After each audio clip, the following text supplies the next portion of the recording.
หลวงพ่อคำเขียนเคยเล่าให้ฟังว่ามีคราวหนึ่งมีอบรมปฏิบัติธรรมที่วัดโมกข์ก็มีโยมคนหนึ่งก็ตั้งใจในการปฏิบัติทำวัดเช้าวัดเย็นก็ไม่ได้ขาดเสร็จแล้ววันหนึ่งก็ไม่เห็นโยมคนนั้นมาทำวัดเช้าได้เวลาอาหารก็ไม่เห็นมาตักอาหารหลวงพ่อก็เลยแวะไปหาที่กุฏิเพราะไม่รู้ว่าป่วยหรือเปล่าพอไปถึงไปถามเรียกถามที่หน้ากุฏิเขาก็พูดออกมาว่าหลวงพ่อช่วยด้วยหลวงพ่อช่วยด้วยช่วยผมทีช่วยผมทีหลวงพ่อก็เลยเข้าไปในกุฏิปรากฏว่าเห็นเขานั่งอยู่แล้วก็ยกมือค้างเอาไว้เพราะว่ามือมันติดเอาลงไม่ได้มันติดตั้งแต่ตีสี่แล้วเลยไปทำวัดเช้าไม่ได้ติดค้างอยู่นั่นเป็นชั่วโมงจนกระทั่งหลังอาหารเช้าไปแล้วก็นึกดูคง 3-4 ชั่วโมงติดค้างงั้นแหละก็อยู่ในท่าสร้างจังหวะแต่ว่าไปต่อไม่ได้มันติดทำไงก็เอามือไม่ลงหลวงพ่อรู้ว่าเขาติดอารมณ์ก็เลยแก้อารมณ์แต่ไม่ได้แก้ด้วยการพูดเรื่องปฏิบัติธรรมชวนคุยถามว่ามีลูกกี่คนลูกเป็นยังไงบ้างดูแลดีไหมมีอะไรเป็นห่วงหรือเปล่าเขาก็เล่าเรื่องลูกเล่าเรื่องแต่ละคนห่วงยังไงบ้างเรียนหนังสือทำงานกันอย่างไรหลวงพ่อก็ชวนคุยไปซักถามไปคุยไปคุยมาบอกว่ามือที่ติดค้างอยู่ก็ตกลงมาโดยไม่รู้ตัวสักพักเขาก็เลยสังเกตได้ว่าโอ้หลุดแล้วนี่ก็เลยขอบคุณหลวงพ่อใหญ่หลวงพ่อก็เลยเอามาเล่าให้ฟังว่าอันนี้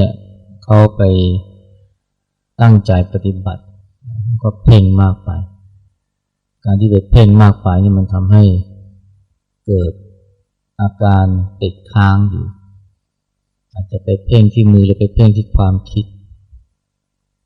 อาการเพ่งนี่มันทำให้เกิดผลแปลกๆอย่างสมัยอาตมาปฏิบัติใหม่ๆ 2-3 อาทิตย์แรกมีปัญหามากเพราะว่าตั้งใจปฏิบัติเวลาเจริญสติสร้างจังหวะเดินจงกรมนี่มันฟุ้งมากเลยพยายามที่จะรู้ทันความคิดมันก็ไม่ทันจนกระทั่งตอนหลังต้องไปดักความคิดว่ามันจะมาคิดเรื่องนั้นเราก็เตรียมเอาไว้ก่อนพอมันโผล่มาเรื่องนั้นเราก็ตะปบมันเลยเรารู้ว่ามันจะไปในแนวนั้นก็ตะปบมันก็เลิกคิดเรื่องนั้นนะหรือคิดน้อยลงแต่มันไปโผล่เรื่องอื่นคิดเรื่องงานเรื่องการเราก็ห้ามไม่ให้มันคิดเรารู้ทันเราดักหน้าไว้แล้วก็ไปโผล่เรื่องอื่นไปโผล่เรื่องที่ทำงานแล้วคราวนี้ไปโผล่เรื่องที่มันแล้วก็ตะปบมันอีกคราวนี้มันก็ไปหาเรื่องคิดที่มันแยกขายมากขึ้นเช่นคบคิดเรื่องธรรมะเรื่องที่หลวงพ่อเทียนแสดงธรรมเราเผลอเนี่ยคิดเรื่องนี้มันเป็นเรื่องดีก็เผลอคิดไปมันรู้ตัวที่เขาคิดเป็นเรื่องเป็นราวไปแล้วก็ตะปบมันอีกไปดักมันเอาไว้พอทำนี้มากเข้าเนี่ยความคิดมันก็หายนะแต่มันไม่ได้ไปไหนมันหลบใน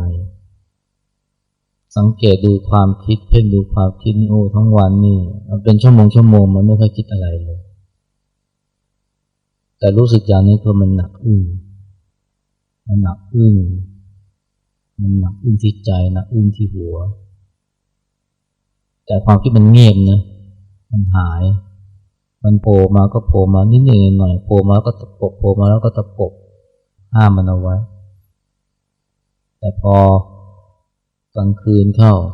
กลางคืนนี่มันฟุ้งใหญ่เลยมันพลั่งพลูเหมือนกับมันดังไหลออกมาคือพอเราเผลอมันก็ออกมาเยอะแยะแล้วก็เข้าไปห้ามมันก็เอาไม่อยู่นอนไม่หลับแต่มันไม่ใช่แค่นั้นพอวันรุ่งที่ปฏิบัติเอาจริงเอาจังกับมันอีกคราวนี้มันเริ่มปวดแล้วเริ่มปวดที่ขาบ้างปวดที่แขนบ้างแล้วก็หนักขนาดที่เรียกว่าพอยกมือสร้างจังหวะแค่ไม่ถึงนาทีมันเครียดขึ้นมาเลยเครียดจนทำต่อไม่ได้เพราะว่าไหล่ก็ปวดแล้วก็มันเครียดจนตึงไปหมดที่หัวทีนี้ก็พอหลวงพ่อคำเขียนมาสอบอารมณ์ก็พอจะได้จับสาเหตุได้ว่าเป็นเพราะเราไปเพ่งมากไปเราไปเพ่งทั้งที่เรียกที่ตัวความคิดคือไปดักรอมันไว้เลยแล้วก็เตรียมตะปบเตรียมห้ามมันอันนี้เป็นเพราะความตั้งใจมากเป็นความตั้งใจถ้าเป็นความอยากตัวนั้นไม่รู้ว่าเป็นความอยากคือมันอยากจะเอาชนะความคิดมันอยากจะสงบมันอยากจะมีสติไวๆความอยากนี่ทำให้เราทำทุกอย่างรวมทั้งไปควบคุมบังคับความคิดทั้งที่มันไม่ยอมให้เราบังคับเราไปตะปบมันมากๆมันก็หลบในแล้วก็อัดแน่นมากขึ้นเรื่อยๆอัดพอถึงจุดนึงก็ระเบิดออกมาเป็นความที่ฟุ้งซ่านระเบิดออกมาเป็นความเจ็บความปวดตามจุดต่างๆที่เรามักจะ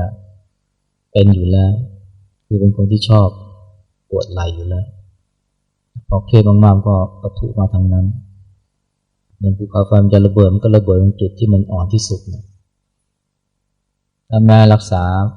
พอแขนหายขาหายปวดแต่มันก็เครียดอีกจะถอนจากความเครียดนี่ยากมากเลยเพราะว่าสร้างจังหวะทีไรมันก็เป็นเดินตรงกลมก็ไม่ค่อยได้เพราะขายังไม่ค่อยหายดี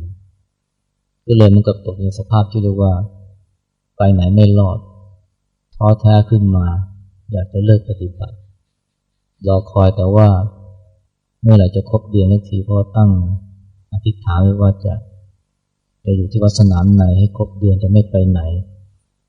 จะสู้กับอุปสรรคจนกว่าจะครบเดือนแล้วก็ค่อยพ้นเขตอธิษฐานก็จะไปแล้วปฏิบัติคงจะปฏิบัติไม่ไหวแล้วแนวนี้ตั้งใจว่าจะไปสวนโมกข์ก็เลยแค่ประคองตัวเอาไว้เหลืออาทิตย์เดียวประคองตัวเอาไว้ให้การปฏิบัติให้ครบเดือนเท่านั้นเองเลิกหวังแล้วแต่ว่ามันก็ยังเครียดอยู่เรื่อยๆอิเลียบทที่ใช้ที่ทำก็คือการนั่งเมื่อครึ่งนิ้วเพราะสร้างจังหวะก็ไม่ได้เดินจงกรมก็ไม่ไหวปรากฏว่ามันดีขึ้นนะมันดีขึ้นเพราะว่าจิตของเรานี่มันไม่เพ่งเข้าในแล้วมันก็ค่อยคลายออกไปมันเหมือนกับกดสปริงที่มันถูกกดไว้จนตึงมันค่อยคลายออกแล้วเราก็พบว่าการที่เวลาจิตมันเพ่งเข้าในแล้วมันจะคลายนี่ยากมากเวลาฟุ้งและรู้ทันความฟุ้งนี่หรือเวลาเผลอตามความที่เรารู้ทันความคิดนี่มันยังง่ายกว่ามันยังง่ายที่จะออกมาจากความฟุ้งได้ง่ายกว่าที่จะออกจากการเพ่งเข้าในคือพอเพ่งแล้วมันออกมายากเพียงแค่ตั้งใจจะออกมาเท่านั้นมันก็ไม่ยอมแต่ว่าพอเราเริ่มแค่ครึ่งนิ้วนะไม่ตั้งใจเรียกว่าไม่มีความหวังที่จะปฏิบัติได้จิตมันค่อยคลายออกแล้วก็เริ่มจะสมดุลเพราะนั้นเนี่ยที่หลวงพ่อเขียนได้ยกตัวอย่างของ พอออกคนหนึ่งขึ้นมานี่มันก็เป็นอาการคล้ายๆกันแต่เขาหนักกว่าเพราะเขาเพ่งเข้าไปเต็มที่เลยการปฏิบัตินี่เราต้องระวังให้ดีนะเผลอก็ไม่ใช่ทางเพ่งก็ไม่ใช่ทางการปล่อยใจลอยฟุ้ง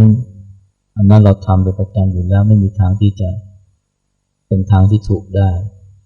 แต่การที่จะไปบังคับความคิดความรู้สึกกดข่มมันเอาไว้อันนั้นก็เป็นทางสุดโต่งอีกทางนึงการเจริญสติมันเป็นทางสายกลางแท้ๆคือการ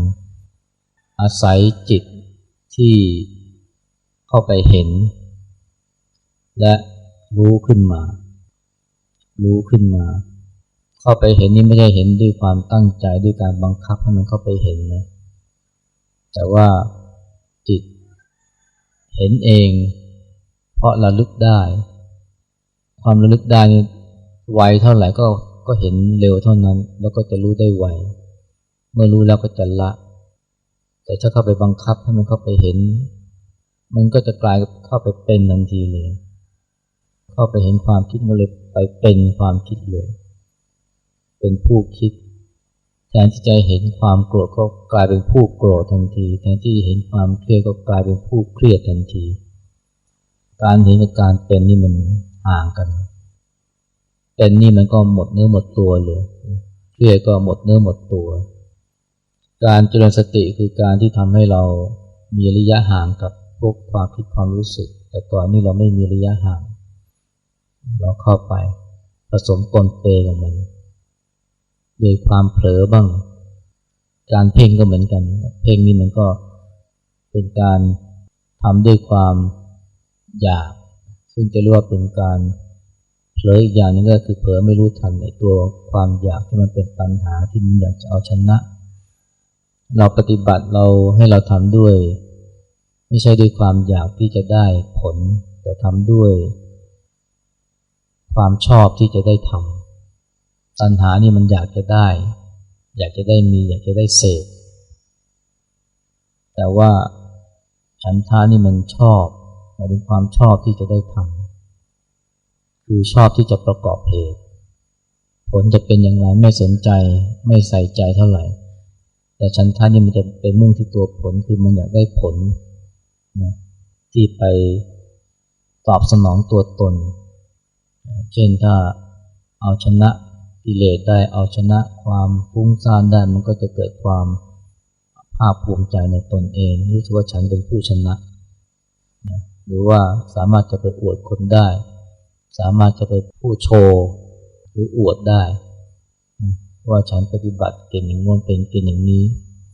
หรือถึงแม้ไม่โชว์ใครไม่อวดใครก็อวดตัวเองก็ยังดีอันนี้เรียกว่าตัณหาเราก็ต้องระวังนะเปลี่ยนตัณหาเป็นฉันทะนะคือไม่สนใจผลแต่ว่ามุ่งประกอบเหตุด้วยความพอใจที่ได้ทำเพราะว่าถ้าเราประกอบเหตุดีผลมันทนอยู่ไม่ได้มันต้องแสดงตัวออกมาเหมือนกับเรารดน้ำกล้าไม้ถ้าเรารดน้ำด้วยความเพียรด้วยความใส่ใจหรือถูกทางต้นไม้ก็เจริญงอกงามแล้วในที่สุดก็ออกดอกออกผลเองเราจะไปขอร้องไปบังคับต้นไม้ยังไงมันก็ไม่มีทางจะโตและออกดอกได้จนกว่าเราจะประกอบให้ถูกทางแล้วเมื่อเราประกอบถูกทางแล้วแม้จะไม่อยากให้มันออกมันก็ออกอย่างที่พระเจ้าตรัสว่าเมื่อเวลาจะฟักไข่แม่ไก่แม้จะไม่อยากให้มันออกมาเป็นตัวในสุดก็ออกมาเป็นตัวจนได้แต่ถ้าไม่ฟักไข่แม้จะอยากให้มันออกมามันก็ไม่ออกมาลูกไก่ก็ไม่ออกมามันไม่ได้อยู่ที่ความอยากของเราตรงข้ามความอยากของเราอาจจะทำให้มันเกิดปัญหาโดยเฉพาะการบำเพ็ญทางจิตซึ่งเป็นเรื่องที่ละเอียดอ่อนอย่างการฟักไข่หรืออย่างการรดน้ำต้นไม้นี่เราอาจจะรดน้ำไปด้วยอยากไปด้วยก็ได้รดน้ำไปด้วยขอร้องมันให้ต้นไม้ออกดอกออกผลเร็วๆท ำไปด้วยความอยากทำไปด้วยตัณหามันก็ยังพอได้นะเพราะว่าการรดน้ำต้นไม้มันเป็นกิจที่ไม่ใช่ละเอียดอ่อนแต่เรื่องการบำเพ็ญสมาธิภาวนาเป็นเรื่องที่ละเอียดอ่อนมากเพียงแค่จิตมีความอยากหรือมีตัณหาเข้ามาจิตมันก็เสียสมดุลแล้วถ้าเมื่อขี่จักรยานก็เหมือนกับว่าตัวเอียงแล้วเอียงมากๆก็มันก็ล้มแค่นั้นเองไปต่อไม่ได้การปฏิบัติเจริญสติเมื่อการต้องอาศัยการประคองจิตให้อยู่บนทางสายกลางเหมือนกับเราประคองตัวเวลาขับรถจักรยานเราก็ต้องประคองอยู่บนทางสายกลางคือทรงตัวให้ได้สมดุลถ้าเอียงไปทางซ้ายมากไปเอียงไปทางขวามากไปมันก็ล้มทางสายกลางการเจริญสติคือการรู้ไม่ใช่ด้วยตัณหาไม่ไปในทางที่เผลอหรือเพ่งหรือว่าตามใจกิเลสและกดข่มกิเลสตามใจกิเลสก็ไม่ใช่ทางสายกลางกดข่มมันก็ไม่ใช่เหมือนกันในเรื่องนี้พระเจ้าเคยตรัสเอาไว้เคยตอบคำถามเทวดามาถามพระเจ้านี่ข้ามโอภาสสงสารหรือข้ามพ่วงกิเลสได้อย่างไรพระเจ้าก็ตรัสตอบว่าพระองค์ไม่พักแล้วก็ไม่เพียรจึงข้ามโอภาสสงสารได้ไม่พักนี่หมายถึงอะไรนะไม่พักก็หมายถึงการไม่ปรุงแต่งไปตามฝ่ายกิเลสคือไม่ยอมตามกิเลสไม่เพียรคืออะไรไม่เพียรคือไม่ปรุงแต่งไปฝ่ายบวกหรือฝ่ายที่เราปุญญาภิสังขารหรือความติดดีนั่นเองไม่เพียรพระเจ้าว่าเมื่อไม่เพียรเนี่ยจึงข้ามโอภาสสงสารได้ไม่พักก็จึงไม่ลอยไม่เพียรจึงไม่จมจึงข้ามโอภาสสงสารได้ประเด็นสำคัญตรงนี้คือว่าไม่พักนี่เราก็รู้อยู่แล้วนะคือไม่ตามใจกิเลสแต่ไม่เพียรนี่แหละเป็นสิ่งที่ต้องทำความสนใจไม่หลงปรุงแต่งไปตามฝ่ายกุศลคือไม่ติดดีเพราะว่า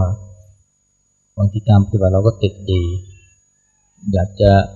ได้ความสงบอยากจะเกิดปัญญาอยากจะรู้รูปนามอยากจะไปนิพพานเข้าถึงนิพพานทำด้วยความตั้งใจมากไป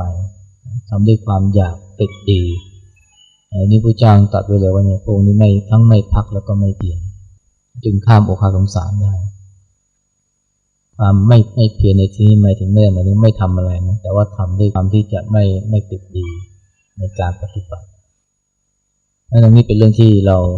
จะต้องใช้ความแยบคายประคองใจให้ดีอย่างที่ได้พูดไว้ตั้งแต่2-3 วันก่อนว่าต้องลองฝึกทำเหมือนกับเล่นๆดูแต่ทำไปเรื่อยๆเราอยู่กับทางสุดโต่งมาจนเป็นนิสัยแล้วคือถ้าไม่ขี้เกียจปล่อยตัวปล่อยใจไปสบายๆก็โหมเต็มที่จะทำแล้วก็ทำด้วยความเพ่งด้วยความบังคับขับไสตัวเองอันนั้นเนี่ยมันไม่ใช่ทางที่ถูกเลยเพราะเมื่อมาปฏิบัติทำไงถึงจะเราไม่ขี้เกียจแต่ว่าก็ไม่ได้ทำด้วยความโหมทำเล่นๆแต่ทำเรื่อยๆอันนี้เป็นเหมือนกับสิ่งตรงข้ามที่ต้องมาทำคู่กันเพราะคนเราส่วนใหญ่ทำเล่นๆก็ทำเรื่อยๆไม่ได้หรอกทำเล่นๆก็ทำได้เป็นพักๆแต่ทำเล่นแล้วทำเรื่อยๆทำด้วยความจริงจังในแง่ที่ว่าทำไม่หยุดคนเราส่วนใหญ่จะทำไม่หยุดได้มันก็ต้องโหมมันต้องเอากิเลสเข้ามาล่อเมื่อคนที่จะทำงานขยันก็ต้องเอากิเลสมาล่อว่าได้โบนัสบ้างจะได้เลื่อนตำแหน่งบ้างคนเราติดในอยากได้รางวัลก็ต้องโหมต้องทุ่มอันนี้เป็นวิธีทางโลกแต่วิธีทางธรรมนี่มันจะทุ่มก็ได้แต่มันไม่ได้ผลหรอกมันกลับทำให้เนิ่นช้าซะอีกอย่างโยมคนเนี้ยที่หลวงพ่อเขียนเล่าเนี่ยยิ่งตั้งใจยิ่งกลับช้ายิ่งอยากถึงมันกลับยิ่งถึงช้าลงการปฏิบัตินี่ยิ่งอยากได้กลับไม่ได้แต่พอไม่ได้นี่กลับได้ตัวอาตมานี่พอหมดหวังแล้วที่จะปฏิบัติการเจริญสติมันก้าวหน้าขึ้นเพราะว่า เราทำไปแบบฆ่าเวลานะทำไปแบบฆ่าเวลาเพื่อให้หมดไปวันๆจะได้ครบเดือนก็ได้ไปสักทีทำแบบฆ่าเวลา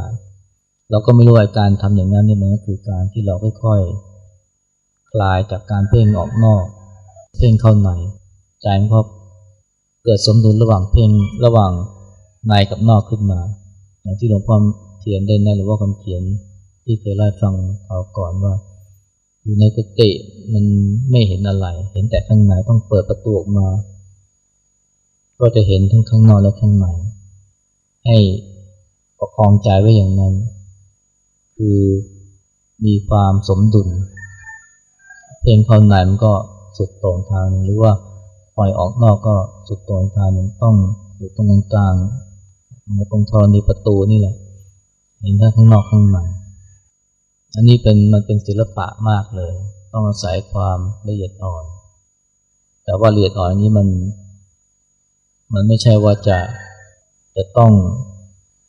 บังคับเอาแต่ว่าอาศัยการปฏิบัติไปเรื่อยๆแล้วค่อยรู้ค่อยปรับค่อยแต่งเมื่อขี่จักรยานใหม่ๆก็ล้มแล้วเราก็ค่อยขี่ไปแล้วก็ค่อยรู้แล้วว่าจะทรงตัวอย่างไรมันถึงจะสมดุลรถถึงจะตั้งได้จะไปต่อได้เรื่อยๆมันเป็นศิลปะนี่ไงที่ว่าอาศัยการปฏิบัติจนคุ้นจนชินแล้วก็ค่อยรู้ค่อยเรียนรู้ไปอธิบายไม่ได้เหมือนกับจะอธิบายว่าจะประคองตัวยังไงที่นี่ขับรถจักรยานได้เราประคองเราอธิบายให้คนที่ขับไม่เป็นอธิบายก็อธิบายไม่ถูกเขาต้องลงมือปฏิบัติเองแล้วเขาก็จะค่อยรู้โดยตัวเองอันนี้ที่เรียกว่าสันทิฏฐิโกอันนี้ก็ให้มีความพยายามโดยที่ไม่ต้องอยากมีความพยายามโดยที่ไม่ต้องอยากถ้าอยากก็เป็นอยากที่เป็นฉันทะคืออยากจะทำไม่ต้องไปคำนึงผลเพราะเมื่อเราไปคำนึงผลนั่นเราไปอยู่กับอนาคตเราไม่ได้อยู่กับปัจจุบันอยู่กับปัจจุบันคือการทำจิตในแต่ละขณะให้ดีตามองไปที่ไม่ใช่มองไปข้างหน้าไกลๆแต่ว่าไปอยู่กับสิ่งที่เราทำแต่ละขณะให้ดีอาจจะเริ่มต้นจากทำวันนี้ให้ดีวันพรุ่งนี้เป็นยังไงเก็บไว้ก่อนออกพรรษาเป็นยังไงเอาไว้ก่อนไม่ต้องนับวันนะทำวันนี้ให้ดีเสร็จแล้วก็ลดลงมาย่อลงมาว่าทำชั่วโมงนี้ให้ดีแล้วก็ย่อลงมาเป็นทำนาทีนี้ให้ดีนาทีข้างหน้าจะเป็นยังไงเอาไว้ก่อนชั่วโมงข้างหน้าเป็นยังไงเอาไว้ก่อนทำชั่วโมงนี้ให้ดีทำนาทีนี้ให้ดี